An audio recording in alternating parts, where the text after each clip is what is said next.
বলা হয়ে থাকে বনের রাজা সিংহ, তবে বনে বাঘের দাপট কোনো অংশে কম নয়। বিশ্বে কয়েক প্রজাতির বাঘ রয়েছে, এর মধ্যে সুন্দরবনের রয়্যাল বেঙ্গল টাইগার থেকে শুরু করে সাইবেরিয়ান বাঘের নাম বিশ্ববিখ্যাত।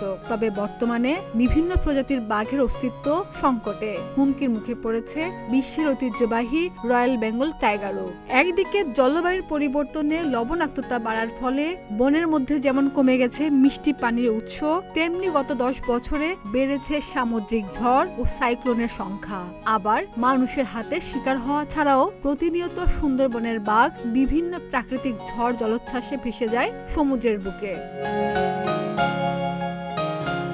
জানা যায় জলবায়ু পরিবর্তনের ফলে আদি পেশা হারিয়ে বনজীবীরা আগ্রহ হচ্ছে বাঘ শিকারে। এর প্রমাণ মেলে চোরা শিকারীর শিকার করা রয়্যাল বেঙ্গল টাইগারের চামড়া আইন শৃঙ্খলা রক্ষাকারী বাহিনীর হাতে আটক হওয়ার পরিসংখ্যান থেকে। এছাড়াও খাবারের অভাবে লোকালয়ে ঢুকে পড়া বাঘ হত্যার ঘটনাও বাড়ছে উদ্বেগজনকভাবে। কারণ হিসেবে তারা জানান, সুন্দরবন প্রাকৃতিক নিয়মেই ক্রমশ উত্তর থেকে দক্ষিণে সরে যাচ্ছে। উত্তর প্রান্তের বন সাধারণত মনুষ্য সৃষ্ট কারণেই উজাড় হচ্ছে। এতে বনের কোল ঘেঁষে প্রতিনিয়ত গড়ে উঠছে জনবসতি ও মাছের ঘের। ফলে বাঘ অনেক সময় ভুল করেও লোকালয়ে ঢুকে পড়ে, আর তখনই বাঘ হত্যা হয়।